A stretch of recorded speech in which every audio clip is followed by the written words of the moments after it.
며칠 전에 뉴스를 제가 보았는데 선행학습에 관한 뉴스였습니다. 초등학생들이 고등학교 2학년 과정을 공부한다는 거죠. 요즘 뭐 너무나 이렇게 익숙하고 당연한 것처럼 여겨져서 뭐 선행학습 거의 뭐 대부분 다 하는 것으로 그렇게 분위기가 흘러가고 있습니다. 얼마나 힘들까. 교육방송 EBS에서 이제 다큐멘터리 형식으로 이렇게 선행학습과 관련된 인터뷰 형식의 영상들을 이렇게 찍은 그 영상들이 올려져 있는데요. 그런 것들 여러분이 이렇게 보시게 되면 인터뷰를 하는 그 학생들이 얼마나 그 절망감과 그 고통 속에서 그 시간들을 보냈었는지에 대한 그 감정을 이렇게 드러내는 인터뷰를 여러분들이 보실 수 있을 거예요. 얼마나 힘들었는지 수없이 울었다고 하는 어떤 학생의 인터뷰를 제가 이렇게 보면서 저도 참 가슴이 아프고 좀 먹먹해지는 그런 순간이었습니다. 시간은 유한합니다. 그런데 우리의 삶의 속도는 전혀 느려지지 않고요. 점점 더 빨라집니다. 여러분 아시지만 초등 의대 준비반 이런 거 있죠? 네, 초등 의대 준비반. 초등학생인데 이제 의대를 준비한다는 거예요. 그 입시, 의대 입시를 준비한다는 거예요. 이제 의대 정원이 이렇게 막 굉장히 이제 늘어나게 되는 그런 이제 현실적인 상황이 되었잖아요. 그러다 보니까 이 초등학생 때부터 그야말로 기계적으로 이 차에서 저 차로 실려가는 학원을 이제 그렇게 표현해요. 이 차에서 저 차로 실려간다. 공부하러 가는 게 아니라 노란색 차죠. 노란색 그 셔틀이 이 학원 끝나면 바로 이어서 다음 학원. 이 차에서 또 옮겨서 저 차로 타고 이 차에서 또 저 차로 옮겨 타는. 그래서 쉴 새 없이 초등학생들 같은 경우도 한 4개 정도 학교 갔다 와서 한 4개 정도 이렇게 이 공부를 위해서 학원을 다닌다는 거예요. 그러다 보면 밤 11시나 돼서야 그 학원 일과가 끝난다는 거죠. 이런 참 삶을 우리의 자녀 세대가 살아가고 있다는 이 현실이 한편으로는 참 안타깝습니다. 세계 어디를 가도 한국 사람들처럼 참 바쁘게 움직이는 분들은 없어요. 해외여행 가도 그렇죠. 제일 빨리 움직이고요. 제일 앞서가고요. 빨리빨리라는 말은 어디 가든 세계 사람들이 다 알 정도로 빨리빨리. 한국 사람들처럼 이렇게 분주하게 살아가는 분들도 없을 것 같습니다. 오죽하면 슬로우시티라고 하는 이런 운동이 일어났어요. 꽤 오래됐습니다. 이탈리아에서부터 시작됐는데 거의 한 20여 년 넘은 것 같아요. 슬로우시티. 느리게 살자는 거죠. 너무 인생이 빠르고 너무 삶의 속도가 빠르다 보니까 지치고 힘들고 피곤하고 그 안에서 행복을 느끼지 못하고 정말 늙어만 가는 거죠. 힘들고 어려운 인생을 사는 그 인생으로부터 좀 벗어나고 좀 쉬면서 안식을 찾아야 되지 않겠는가. 오죽하면 그랬을까 그런 생각이 듭니다. 오늘 우리는 이런 현실 속에서 살아갑니다. 아마 여러분들도 대단히 바쁘게 살아가실 겁니다. 삶의 속도는 좀처럼 줄어들지 않지요. 해야 할 일들은 더 많아지고요. 더 바빠집니다. 자녀들이 학년이 올라갈수록 부모의 부담감도 커지고요. 해야 할 일에 대한 부담도 더 가중됩니다. 오늘 이런 우리의 공통된 삶의 현실 속에서 오늘 나에게 하나님이 허락하신 이 시간, 때 이것이 나에게 어떤 의미로 다가와야 하는가? 우리는 이런 현실을 어떻게 받아들여야 할까? 그리고 그 속에서 우리가 어떻게 하나님의 자녀로서 영원한 삶을 바라보고 이 땅을 사는 하나님의 자녀로서 정말 행복한 인생을 살아갈 수 있을까? 이 행복하다고 하는 것은 그냥 우리가 즐겁다는 의미만이 아니고 하나님이 원하시는, 하나님이 의도하신 대로 인생을 살아갈 수 있을까? 그렇죠? 여기에 우리가 초점을 맞추어야 하는 거죠. 오늘 이 말씀을 통해서 우리가 우리에게 주어진 그 때, 시간의 의미를 다시 한번 살펴보고요. 그리고 우리가 어떻게 살아갈 것인가? 그 내용까지도 더불어 함께 나누도록 하겠습니다. 오늘 이 전도서 본문은 우리가 익숙하게 잘 아는 본문입니다. 이 본문은 크게 우리가 두 부분으로 나누어서 생각해 볼 수 있어요. 첫 번째 1절에서 9절까지 해당되는 내용인데요. 범사에 기한이 있고 천하만사가 다 때가 있다. 이것을 첫 번째 제목으로 삼을 수 있겠습니다. 여기 이 1절부터 9절까지는 한 편의 시와 같습니다. 그리고 이 1절 말씀 범사에 기한이 있고 천하만사가 다 때가 있다라고 하는 이 1절 말씀은 9절까지에 해당되는 이 시의 제목이라고 그렇게 우리가 생각해 볼 수 있습니다. 범사라고 하는 것은 세상의 만사, 모든 일을 가리키는 표현이고요. 그리고 여기 기한이라고 하는 건 인생에게 주어진 이 시간, 기회, 유한한 시간을 의미하고요. 그리고 여기 때가 있다라고 할 때 이 때라고 하는 것은 인간의 삶에서 뺄 수 없는 중요한 의미를 지닌 사건이 일어나는 시간. 우리가 이 시간을 무엇이라고 배웠죠? 카이로스라고 배웠습니다. 카이로스. 물리적으로 흘러가는 시간이 아니라 그 가운데서 우리의 인생에 중요한 의미를 가지는 일이 일어나는 그 시간. 이것을 우리는 카이로스 그렇게 배웠죠. 여기 이 때라고 하는 이 표현이 바로 카이로스를 가리키는 표현입니다. 그래서 이 1절 말씀을 우리가 이 각각의 의미를 살려서 다시 이해를 해본다면 우리의 인생이라고 하는 것은 끊임없는 사건들 혹은 일들로 연속되어 있다. 그리고 끊임없는 이 사건들은 시간이라고 하는 이 제한된 순간에 얽혀 있다. 1절 말씀을 우리가 달리 표현해서 이해한다면 이렇게 이해할 수 있습니다. 오늘 이 전도서의 저자, 그는 인생에서 일어나는 모든 일들, 세상의 만사를 하나님의 때, 카이로스라고 하는 이 때와 연결하고 있습니다. 그러면서 선언하죠. 세상에서 일어나는 모든 일들은 결코 우연이 없다. 그냥 어쩌다 일어나는 일은 없다는 겁니다. 그런 일은 있을 수 없다는 거예요. 그리고 그 모든 일들의 기원, 그것이 하나님의 뜻과 계획에 있고 하나님이 정하신 때에 알맞게 그 목적에 따라 일어난다라고 선언합니다.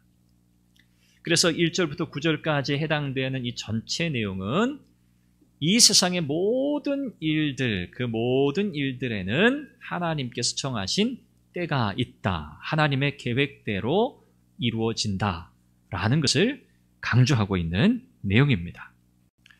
그러면서 2절부터 8절까지 이와 같이 세상의 모든 일들을 이 때와 연결시키면서 28개의 항목을 소개합니다. 물론 선택적인 항목이죠. 28개의 이럴 때 저럴 때 때와 관련돼서 인간의 모든 일들을 이 때와 관련돼서 28가지의 선택적인 항목으로 여기 본문에서 소개하고 있습니다.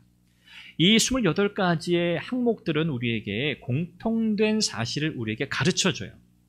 그러면 각각의 내용들이 우리에게 무엇을 알려주는가를 살펴볼 수 있겠고 그 다음에 공통 분모를 우리가 살펴볼 수 있습니다. 이 28개의 항목은요. 첫 번째는 시작과 끝에 관한 문제는 하나님의 영역이라는 것을 알려줍니다. 시작과 끝. 이것이 2절과 3절에 표현되고 있는데요. 태어날 때, 죽을 때, 심을 때, 뽑을 때, 죽일 때, 살릴 때, 허물 때, 세울 때. 이 표현들을 통해서 시작과 끝은 하나님의 영역이라고 우리에게 가르칩니다. 여기 언급되고 있는 이 모든 2절에서 3절에 언급되고 있는 내용들은 다 생명과 관련된 내용이에요. 생명. 생명의 영역, 이것은 하나님께 속했다는 것을 우리에게 가르쳐줘요. 오늘 이 시대에 참 기술이 많이 발전해서요. 특별히 생명공학이라고 하는 이 학문의 분야에서는 참 비약적인 발전을 이루었죠. 그래서 여기에는 꽤 많은 윤리적인 문제까지도 사실은 얽혀 있습니다. 인간 복제라든지 또 배아 복제라든지 물론 우리나라는 이 법으로 이것을 금지했어요.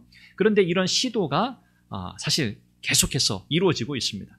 동물 복제 분야에서는 이미 복제양 여러분들이 아시지만 이런 것들이 이미 있었잖아요. 그러다 보니까 이 생명의 영역에서조차 인간이 모든 것을 다 컨트롤할 수 있다라고 하는 이런 생각이 퍼지게 된 거예요. 생명을 인간이 주도할 수 있다. 이런 시대가 된 거죠. 그런데 오늘 이 본문에서 전도자는 그렇지 않다고 우리에게 이야기합니다. 생명에 관한 모든 것들은 인간만이 아니라 동물에 관해서도 마찬가지입니다. 모든 시작과 모든 끝, 생명과 죽음의 모든 문제는 하나님의 영역이라고 우리에게 가르칩니다. 두 번째, 4절에서 5절에서 언급되고 있는 이 때와 관련된 내용들은요, 인간의 감정에 대한 이야기거든요. 우리의 삶에는 감정적인 요소들이 매우 중요하다는 것을 알려주는 거예요. 사람이 그렇잖아요. 사람은 기계가 아니니까요. 사람은 웃을 때가 있고요, 울 때가 있습니다. 통곡할 때도 있고요, 기뻐서 춤출 때도 있어요. 돌을 던질 때도 있고, 돌을 거둘 때도 있고, 껴안을 때도 있고, 껴안는 것을 삼갈 때도 있어요. 이 모든 것들은 인간의 감정의 영역이 삶의 중요한 부분을 이룬다는 것을 가르쳐줘요. 그리고 6절에서는요, 찾아 나설 때가 있다, 포기할 때가 있다, 간직할 때가 있고 버릴 때가 있다, 이렇게 말씀하죠. 이것은 개인이든 집단이든 소유의 문제를 우리에게 이야기합니다. 모든 사람들은 이 소유의 문제를 안고 살아간다는 거예요. 그게 재산이 되었든 권력이 되었든 자의적이든 타의적이든 그것을 가질 때도 있고 그것을 포기하고 버려야 할 때가 있다는 거죠. 그러면서 인간 삶에서 일어나는 다양한 변화에 대해서 이야기하고요, 그것으로 인해서 인간은 행복을 느끼기도 하고 불행을 느끼기도 한다는 점을 우리에게 이야기합니다. 그리고 7절에서 8절은요, 찢을 때가 있고 꿰맬 때가 있다, 말하지 않을 때가 있고 말할 때가 있다, 사랑할 때가 있고 미워할 때가 있고 전쟁할 때가 있고 평화할 때가 있다라는 내용을 우리에게 소개해요. 이것은 우리 인생에서 일어나고 있는 극단적인 상황들을 묘사하고 있습니다. 사랑이라고 하는 감정, 미움이라고 하는 감정, 서로 대조적인 거죠. 그러면서 이런 개인적인 감정을 또 넘어서는 사회적 차원의 문제도 다룹니다. 바로 전쟁과 평화죠. 인간은 이 세상에서 이와 같은 극단적인 경험을 하며 살아간다는 겁니다. 이것이 인생의 현실이라는 거죠. 이렇게 28가지의 항목을 통해서 인간 삶에서 일어나는 다양한 일들이 하나님의 때와 연결되어 있다는 것을 말하면서 결국 전도자는 우리에게 무엇을 강조합니까? 이 모든 인간사에 일어나는 모든 일들이 하나님이 정하신 때에 일어난다는 겁니다. 이것이 1절에서 8절까지 소개하고 있는 이 말씀의 내용이에요. 그러면서 9절에 가서 이 첫 번째 단락의 결론을 내고 있습니다. 이렇게 말하죠. 일하는 자가 그의 수고로 말미암아 무슨 이익이 있겠는가? 일하는 자가 그 수고로 말미암아 무슨 이익이 있겠는가? 그러니까 수고의 유익이 뭔가를 묻는 거거든요. 그런데 이것은 역설적인 질문이에요. 수고하면 거기에 따르는 대가가 있지 않습니까? 수고하면 나름 성취감이 있지 않습니까? 그런 것을 이야기하는 게 아니고요. 이것은 역설적인 질문인데요. 인간이 하나님의 때를 조절할 수 없다는 사실을 역설적으로 되묻고 있는 거예요. 이 수고와 관련된 이야기를 하면서 인간사에 일어나는 수많은 일들이 있는데 이것은 하나님의 때와 목적에 맞게 일어나는 일이기에 이 하나님의 때와 관련된 이 세상 모든 일들에 대해 인간은 이것을 이래라 저래라, 이렇게 되라 저렇게 되라, 마치 하나님처럼 조절할 수 있는 능력이, 권한이 그에게 없다는 것을 역설적으로 표현하는 질문입니다. 그러면서 인간은 결국 하나님께서 정하신 하나님의 때를 알지 못한다는 거고요. 그래서 인간이 어떤 수고를 하든 어떤 노력을 하든 하나님이 정해놓으신 그 때 이것을 바꿀 수 없다고 이야기합니다. 그런데 이 말을 들으면 혹 이런 생각이 들 수도 있어요. 그러면 하나님이 다 정해놓으셨으니까 우리가 수고할 필요도 없고 애쓸 필요도 없고 노력할 필요도 없지 않겠는가? 소위 이제 이걸 운명론이라고 하잖아요. 다 신이 정해놓았으니까 할 필요 없다는 거예요. 사람이 다 그렇게 될 테니까, 사람이 하든 못하든 그렇게 신의 의도대로 될 테니까 인간이 노력하는 것이 무슨 의미가 있겠느냐, 이것은 이제 운명론이라고 이야기하는데 성경은 우리에게 운명론을 가르치지 않습니다. 오늘 이 전도서 이 저자가 우리에게 말씀하는 것도 운명론을 우리에게 이야기하려고 지금 이 말을 하고 있는 게 아닙니다. 인간이 자기의 때를 모두 책임질 수 없다는 사실을 인식하도록 하기 위함이거든요. 조금 달리 표현하면 인생의 주인이 나 자신이 아니라 하나님이시라는 사실을 일깨우기 위한 메시지예요. 아주 쉽게 결론 내리자면 그거예요. 인생의 주도권이 나 자신에게 있지 않다. 내 인생이라고 이건 나의 것이 아니다. 이것은 절대적으로 하나님께 의존되어 있는 인생이다. 그 이야기를 오늘 전도자가 하고 있는 겁니다. 그래서 인간에게는 자유가 주어져 있고 노력할 수 있는 여건과 상황이 마련되어 있고 그렇죠? 이 모든 것들이 인간에게 주어졌지만 이것은 제한적이라는 것을 우리에게 가르칩니다. 제한적이다. 인간은 무한한 능력을 가진 존재가 아니라는 거예요. 인간의 한계와 경계를 정해주는 거예요. 우리가 추수를 할 때 씨를 뿌리죠. 씨를 뿌리지 않고 거둘 수 있나요? 하나님께서 씨를 뿌려주시진 않아요. 그렇죠? 농부가 부지런히 씨를 뿌립니다. 이게 수고죠. 농부의 수고죠. 또 열매가 익습니다. 그러면 그 열매를 거둡니다. 거두는 것도 농부의 수고죠. 그런데 이런 노력이 없이는 결코 우리는 열매를 거둘 수 없어요. 그래서 성경이 우리에게 운명론을 가르치는 게 아니에요. 운명론을 절대적으로 따른다면 씨를 뿌릴 필요도 없어요. 거둘 필요도 없어요.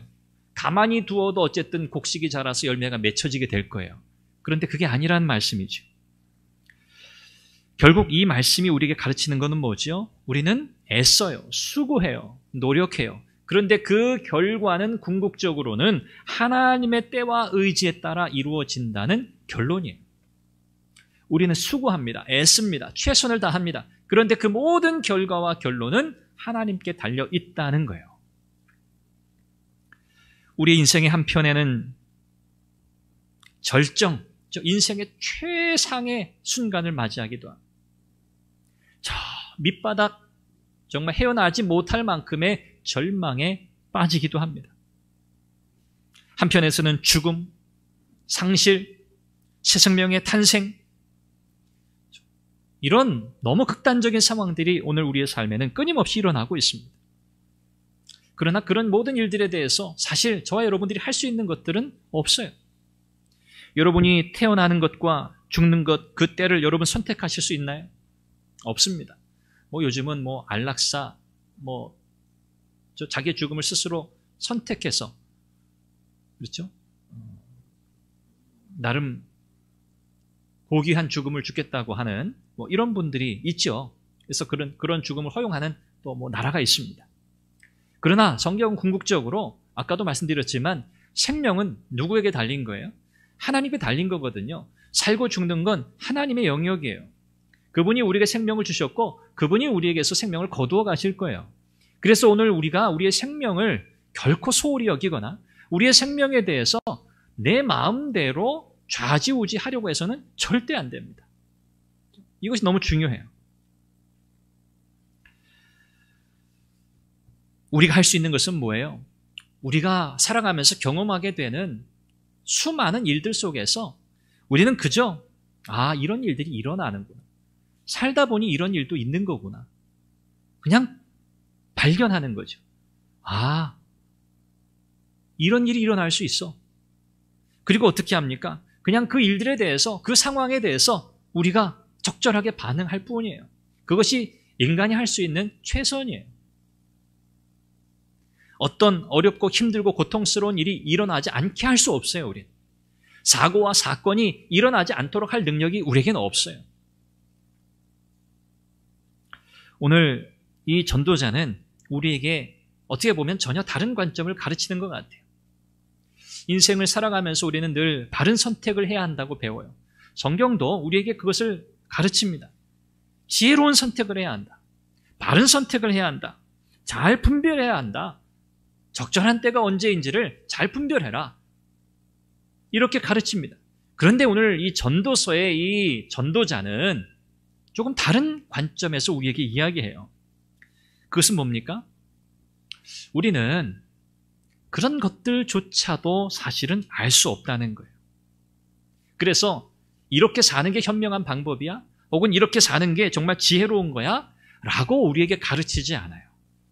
전도자의 의도가 어디에 있냐면 인간은 알 수 없다는 거예요. 알 수 없다. 그게 뭐냐면 인간은 한계를 가진 존재라는 거예요. 그 사실을 강조해요. 인간은 유한한 존재야. 인간은 한계를 지닌 존재야. 이 사실을 폭로하는 거예요. 폭탄을 터뜨리듯이. 세상의 모든 일들뿐만 아니라 인간의 사소한 우리 일상에 일어나는 모든 일들조차도 하나님께서 정하신 때와 목적에 알맞게 일어나고 있다는 것. 모든 것이 하나님의 뜻 가운데에서 진행되고 있다는 고백을 하도록 만드는 겁니다. 이것이 오늘 이 전도서 저자가 우리에게 이야기하고 싶은 중요한 메시지예요. 자, 그러면 이처럼 범사에 기한이 있어요.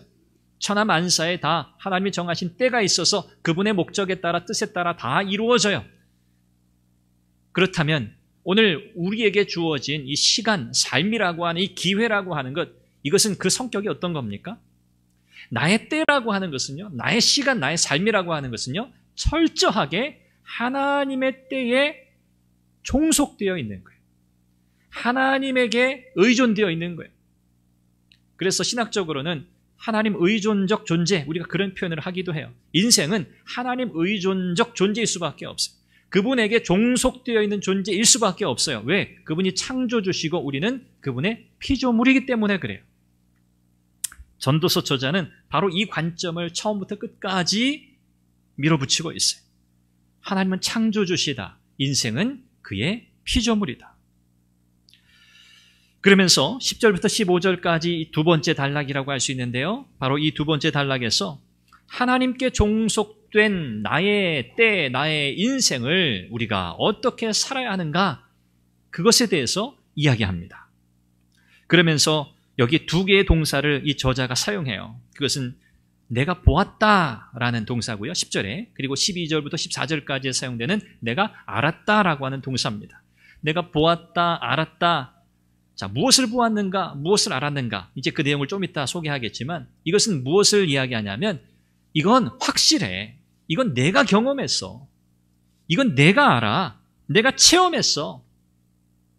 내가 증인이야. 이제 그런 뜻이에요. 내가 알았다, 내가 보았다. 이거는 확실한 일이야. 부인할 수 없는 사실이야 라고 이야기하는 거예요. 그러면 무엇을 보았고 무엇을 알았다는 거죠? 하나님께서 10절에 그렇게 말씀해요. 하나님께서 인생에게 노고를 주셔서 애쓰게 하셨다는 거예요. 인생에게 노고를 주셨다. 수고로운 인생이라는 거죠. 그리고 애써 살아가도록 하셨다는 것을 그가 알았고 보았다는 거예요. 자, 하나님께서는요, 인생에게 수고라는 짐을 주셨어요. 그런데 여러분, 수고하는 것이 여러분에게 어떻습니까? 여러분, 수고하고 싶으세요? 아니면 수고하고 싶지 않으세요? 안 하고 싶으세요? 그러면 수고하지 않고, 네, 그렇죠. 알겠습니다. 네, 수고하지 않고 누가 내 입에, 그렇죠? 가만히 있어도 모든 게 다. 하나님은 인간에게 수고라는 짐을 주셨어요. 그러니까 짐 하니까 이게 굉장히 좀 부정적으로 느껴지는데 사실 하나님이 인생을 창조하실 때 수고하도록 하셨어요. 아담과 하와에게 하나님이 에덴 동산을 다스리도록 하셨죠. 일하게 하셨어요. 가꾸게 하셨어요. 그게 일이에요. 그게 수고입니다. 그게 노동이에요. 이것은 하나님의 창조의 질서 속에 담겨져 있는 창조의 아름다움이에요. 하나님의 선물이에요. 그래서 인간의 노동, 인간의 수고는 하나님의 선물로 주신 거예요. 그 일을 통해서 우리는 하나님의 창조의 질서를 깨닫게 되고 배우게 되고 행복을 느끼게 되어 있었어요. 이게 본래 하나님의 창조의 의도와 목적이에요. 그런데 이 수고에는 또 다른 면이 있어요. 이게 수고의 양면이죠. 타락한 이후에 이 수고는, 이 아름다운 하나님의 창조의 질서 속에 주어진 이 수고는 어떻게 변해요? 고통으로 변해요. 그래서 이 수고는요, 하나님의 선물임과 동시에 또 우리에게는 고통스러운 일이 되고 말았어요. 이것이 수고가 가진 양면성입니다. 그러면서 오늘 이 전도자는요, 우리에게 이렇게 이야기해요. 이처럼 수고의 양면성을 다 지니고 살아가는 인생에게 하나님은 영원을 사모하는 마음을 주셨다는 거예요. 영원을 사모하는 마음. 이 영원을 사모하는 마음이라고 하는 건, 이 영원이라고 하는 것은 그야말로 이 무한한 시간을 가리키는 거잖아요. 인생은 이 땅에서 유한한 삶을 살아가는데, 그러면서 참 수고라고 하는 이 짐을 지고 살아가기 때문에 하나님의 창조의 아름다움보다는 참 고통과 슬픔과 절망을 더 많이 느끼면서 살아가는데, 그런 인생에게 하나님은 영원이라고 하는 관점을 주셨다는 거예요. 그런데 이 영원이라고 하는 관점이 분명하게 다가오지 않아요. 왜? 아직 완성되지 않았기 때문에 그래요. 아직 그 영원의 나라가 우리 가운데 완성되지 않았기 때문에 영원이라고 하는 것을 감지하지만, 인식하지만 실제로 그 영원의 삶을 이 땅에서는 현실적으로 살아내지 못하는 삶을 살아요. 그러니 사실 더 답답할 노릇이죠. 어떻게 보면. 그러면서 결국 인생은요, 영원을 감지하지만 그 하나님의 존재, 영원하신 하나님이시잖아요. 그 하나님이 하시는 일을 잘 이해 못해요. 하나님의 신비를 잘 이해할 수 없어요. 오늘 성경에도 11절에도 말씀하지만 하나님이 하시는 일의 시종을 인간이 측량할 수 없게 하셨어요. 이해할 수 없게 만드셨어요. 그런데 마음속에는 하나님의 존재에 대한 이해, 인식, 영원한 하나님 나라에 대한 인식을 넣어주셨어요. 그러니까 참 이게 힘든 거예요. 좀 힘들어요. 완전히 영원한 삶도 아니고 완전히 이 땅에서의 삶도 아니라 그 중간에 끼어있는 듯한 삶을 살아가고 있는 거예요. 저와 여러분들이. 그러면 이런 우리의 현실 속에서 우리는 과연 어떤 태도를 취할 것인가? 어떻게 하나님의 의도하신 바를 잘 파악하고 살아갈 수 있게 되겠는가? 그것을 이제 12절부터 14절까지 결론적으로 이야기합니다. 첫 번째는요, 12절에서 13절이에요. 기뻐하라, 선을 행하라, 먹어라, 마시라, 수고하라. 제가 이렇게 요약했어요. 그 내용을 요약하면 바로 이거예요. 5가지. 기뻐하라, 선을 행하라, 먹어라, 마시라, 수고하라. 이건 뭐죠? 인생에게 필요한 가장 기초적인 욕구와 관련된 것들이에요. 이런 것들을 어떻게 하라는 말이죠? 누리라는 거거든요. 인간은 자신이 수고한 그 노력의 열매를 누릴 수 있어야 한다는 말이에요. 왜? 하나님께서 그것을 선물로 주셨기 때문이에요. 이것이 본래 하나님의 의도하신 수고, 일, 노동의 목적이에요. 이것을 통해서 인생은 즐거움을 느낍니다. 이건 쾌락이 아니에요. 이것은 즐거움이에요. 그래서 하나님의 선물이라고 그렇게 표현하는 거거든요. 하나님께서 우리에게 허락하신 인생은 어려울 수 있어요. 힘들 수 있어요. 그럴지라도 하나님이 허락하신 우리의 인생이라고 하는 것, 이것은 하나님의 선물이라는 거예요. 그러므로 우리의 삶을 하나님의 선물로 받아들이고 기쁘게 여기라는 말씀이죠. 오늘 저와 여러분들이 받은 가장 큰 선물은 뭡니까? 현재라는 시간입니다. 현재라는 시간. 지금이라고 하는 시간이에요. 이것이 하나님께서 저와 여러분들 모두에게 주신 가장 최고의 선물이에요. 그러므로 이 현재 이 시간을 어떻게 살아야 한다는 거예요? 기뻐하고 선을 행하고 먹고 마시고 수고하라. 이건 뭐냐면 한마디로 하면 인생을 만끽하라는 건데 그냥 인생을 만끽하는 게 아니에요. 더 깊은 의미가 담겨져 있어요. 이것은요, 우리의 인생에서 일어나는 모든 일들에 대해 하나님께 감사하며 살라는 말씀이에요. 그래야 만끽할 수 있어요, 인생. 우리의 현실, 우리의 상황이 얼마나 우리가 만끽할 수 있을 만큼 다 준비가 되어 있습니까? 그렇지 않잖아요. 그럼에도 불구하고 우리가 우리의 인생을 만끽하라고 하는 이 말씀을 어떻게 이해해야 하는 거예요? 아, 그렇구나. 감사라는 말씀이구나. 그래야 비로소 우리는 우리의 인생 전체를 정말 만끽할 수 있구나. 하나님의 선물로서 우리의 인생을 바라볼 수 있게 되는구나 라는 것을 깨닫게 되는 거죠. 그리고 두 번째, 마지막은요, 하나님 앞에서 두려워하라는 거예요. 하나님을 경외하는 삶을 살라는 거죠. 14절, 15절 말씀입니다. 이게 최종 결론이에요. 하나님이 행하시는 일을 사람이 예측할 수 없습니다. 하나님이 행하시는 일에 감나라 배나라 할 수 없습니다. 그분이 하시는 일은 완벽해요. 그리고 모든 것이 다 목적이 있어요. 그러나 인생은 유한하기 때문에, 피조물의 한계 때문에 그것을 다 이해할 수 없어요. 이 사실을 인정하라는 거예요. 인정하라. 그래서 인간이 하나님 앞에 보여야 할 유일한 반응은 뭔가? 하나님을 두려워하는 것이다. 하나님을 경외하는 것이다. 이 두려워한다, 경외한다는 것은요, 우리가 일반적으로 사용하는 하나님을 예배하고 자발적으로 순종하고 헌신하고 이런 의미에서의 경외가 아니에요. 오늘 이 전도서 저자가 말하는 하나님을 두려워하라, 경외하라고 하는 것은요, 하나님은 창조주시다, 우리는 유한한 피조물이라고 하는 이 한계를 분명하고 정확하게 인식하고 살라는 그 이야기예요. 이것이 하나님을 경외하라는 전도자의 메시지의 핵심이에요. 다시 말씀드리면 인생의 주인은 내가 아니라 하나님이시다. 이 의식을 가지고 살라는 말씀입니다. 말씀을 맺습니다. 오늘 저와 여러분들은 가뜩이나 날씨도 참 우리를 숨막히게 하지만 오늘 우리의 일상 자체가 사실은 숨막힐 것 같은 삶입니다. 너나 할 것 없이 더 많이, 더 빠르게, 더 높게 그런 삶을 추구하며 살아갑니다. 시간을 쪼개고 또 쪼개면서 바쁘게 살아갑니다. 그러나 그런 삶 속에서 우리가 기억해야 할 것이 뭡니까? 이 모든 시간은 하나님의 것이다. 그리고 하나님께서 이 모든 일들을 그분의 목적에 맞게, 그분의 계획에 맞게 이루어 가신다. 그리고 오늘 우리에게 주신 이 현재라고 하는 나에게 허락하신 이 유한한 시간, 이 시간을 내가 어떻게 살아야 할 것입니까? 현재의 조건에 기뻐하고 감사하고 이 시간을 누리고 나에게 주신 상황과 환경 속에서 최선을 다해서 살아가는 삶을 사는 것. 내가 하나님의 피조물로서의 한계를 가지고 그분이 내 인생의 주인이시라는 이 분명한 의식을 가지고 코람데오 하나님 앞에서 겸손한 삶을 살아가는 것. 이것이 하나님께서 오늘 우리에게 원하시는 삶이라고 성경은 말씀합니다. 가정에서나 직장에서나 부부관계에서나 부모와 자녀의 관계에서나 오늘 저와 여러분들에게 허락하신 이 시간, 이것은요 너무 귀하고 복된 기회입니다.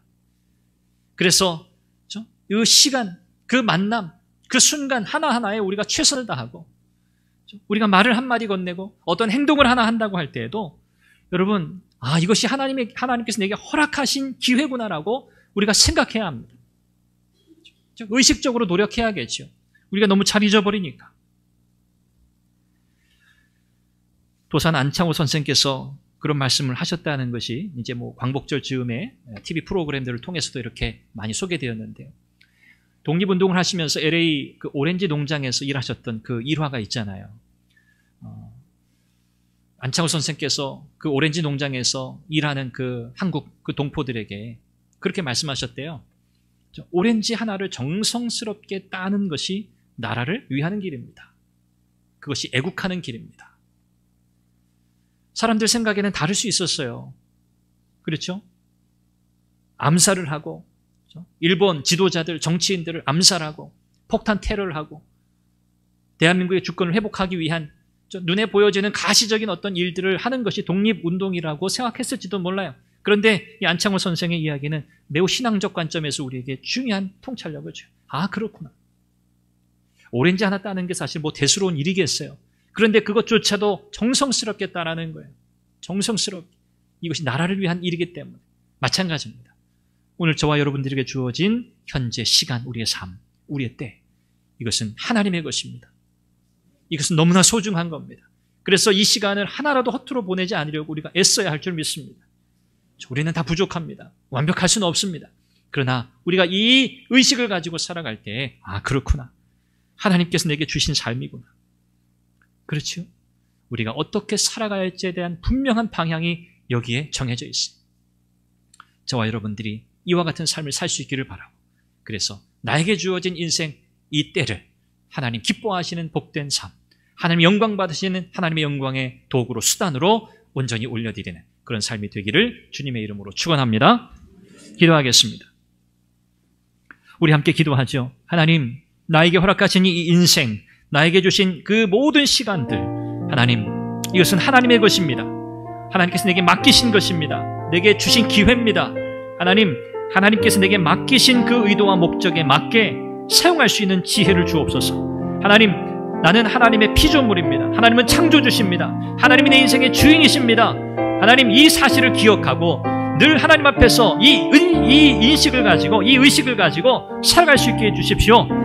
하나님의 영광의 도구가 되는 삶이 되게 해주십시오. 우리 같이 함께 한번 통성으로 기도하겠습니다.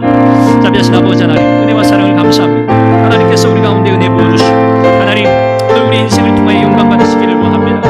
하나님 우리에게 허락하신 인생 때 하나님 이 세상의 모든 일들은 하나님의 뜻 가운데, 하나님의 계획 가운데 이루어짐을 믿습니다.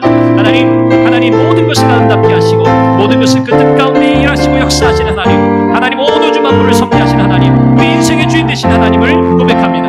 하나님 이 모든 것과 때를 조절하고 운영하시는 하나님을 의식하며 살아가는 인생이 되게 하여 주옵소서. 하나님 우리가 허락하신 이 삶, 우리의 생명, 하나님 주님께서 맡기신 것을 하나님 영광을 위해서 아낌없이 사용하는 지혜로운 하나님의 백성들이 되게 하여 주옵소서. 하나님께서 허락하신 인생, 하나님 감사하며 허락하신 삶을 누리며 즐거워할 수 있도록 도우시고, 하나님 영광을 위해서 하는 것을 기뻐하며 즐거워하는 우리 모두가 되게 하여 주옵소서.